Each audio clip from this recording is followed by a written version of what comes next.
everyone, welcome back to my channel. It's Jennifer Mazari. This is me with my 3 dogs. I also have Tink, my horse, but this is the life of me with 3 dogs. So we have Penny, the black one, the black lab. She is the largest out of the 3. We have Tucker, the boxador. He is a boxer lab. And the little Shih Tzu down there, that's Daisy. She actually just got a haircut, thank God, because she was looking a little crazy. But yeah, so these are my 3 dogs. I actually love having them. It's such a joy. And what I love about them is all 3 of them have different personalities. Daisy being like, she is more like a sassy queen in the sense where like she needs to have command over all the dogs, and she does. She actually tells them what to do constantly, and she is all about her. So in her past life, I see that she was like this big, huge dog. I feel like even a Cane Corso in her past life. And she doesn't realize that she's small, so she still behaves that way. So I see a lot of dominance traits come out in her and how she behaves with the whole dynamic of the dogs. So that's one thing I see with her. But also at the same time, she has like a softer side where she needs a lot of attention because she feels like that if she's not being pet and she's not being loved, then she's not being noticed. So I noticed that with her. This is Penny. She loves her food. I feed all 3 of them breakfast, lunch, and dinner. Is not enough for her. She actually wants the red carpet pulled out for her daily, don't you, Penny? Come on, look at mommy. Don't you like the red carpet? She loves the red carpet. And what I mean by the red carpet is I put them in their cages during the day when I'm not at home because they will eat my house and home and get sick and get bowel obstruction, so we don't want that. So I do put them in their cages. And you know, they're quite comfy. They have nice comforters and nice bedding and so forth. But long story short is when I come home and open the cage, she'll actually lay there and want me to sit there and kiss her and hug her and come down into her little lair before she leaves. So that's interesting about her. But when it comes to the dynamic of the dogs, she is on low totem poles. I would say she's like the lowest out of the 3, you know, when they get going, because she doesn't have that dominance quality. She has more of a dominance with me, you know, or humans in general, because she feels like she can manipulate them more than she can the other dogs. So she knows where she stands. Tucker is our only male that we have, right, Tucker? He is our dog, and he honestly lacks self-esteem. So what I find from him is he exhibits times where he cries a lot. He is very unsure of himself.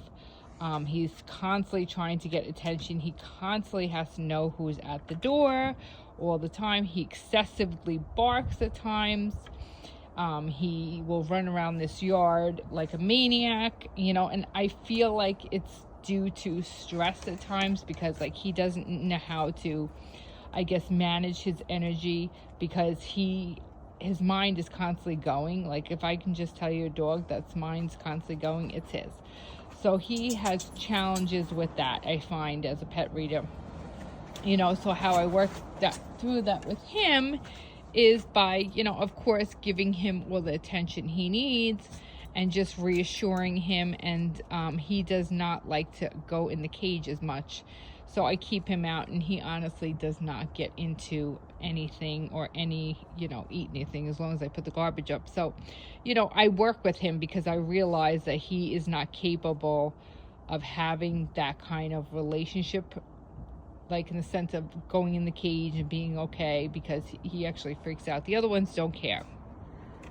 So, you know, when they go in the cage at night, he actually stays out and he'll find his little nook on the couch. And he feels more comfortable there. You know, he'll be in and out, jumping in and out of our beds. And I feel like also he likes to be in my energy fields because he feels safer there, because I'm very, my energy is pretty high and pretty neutral all the time. So he actually enjoys being in my energy field, where the other ones do too, but you know, they're okay with just being by themselves. And I also feel like, you know, for Tucker, at one point in time, that he was taken away from his mother at a young age, which I'm sure is true, because when I got him from the breeder, I'm sorry, it wasn't a breeder, it was a place that had a bunch of dogs and a bunch of breeds in there, you know, and got him, that, you know, when I brought him home, he did have anxiety in the car, thinking back to it, and he was barking, and it did take him a couple of days to really settle in. So that does make sense, you know, when I read into him. You know, I read into Daisy, and I feel like as a puppy, she was very ornery towards the other litter mates, which is also true, because looking back, when we were purchasing her from, you know, this person, she was like, oh, let's give you the one that's a little snappy. I'm like, oh, she feels like she's a nice little dog and sweet to me. And it turns out, you know, she is a little, I told you, she's got that King Corso in her, that behavior of having this big dog, and she's really not. And it's just interesting how they play out these behaviors in life, because it's things that have not left them, you know what I mean? Oh, there they go, running down. We have chickens, and he's gonna go running around to get the chickens. Come on. But it's just interesting how the dogs behave, and how they want to. Can you leave the chickens alone? They're going after the chickens. Get up here. I only have 3, but they're going after the chickens. It's like instinctual, I guess, as well. But yeah, so the dogs, let me go show you what they're doing. They're eating all this stuff. Look at them. Look at them. They're in with the chickens. Are you going to the bathroom now, little girl? She's marking her territory. But you know, it's just so funny how, like, you know, their personalities play out in, come on, Dudo, in the sense where this is like what we get, and this is what we see. Come on, everybody want to come in? It's getting cold out here. This is what we see when they behave. This is you know, what we get.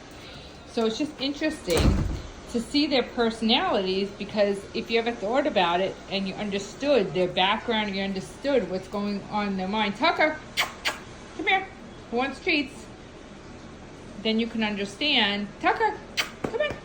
Then you can understand from a dog mind what's going on. So that's why having, you know, a communicator, an animal communicator, is so important, because not only am I connecting with your dog, not only am I answering questions, but you as the human are being able to bridge that gap when it comes to these animals, because they too are talking in their own way, and they have their own behaviors, and they're going, I want to say, like misunderstood. So this is what I find, you know. I know most of the time I do horse videos, but I've been trying to sprinkle in a couple of dog videos, so you can actually see that, you know, they too have personalities, and, you know, this is how they think, and, you know, so, all right. I hope you enjoyed this video, and you can understand a little bit more how dogs think and interact with each other.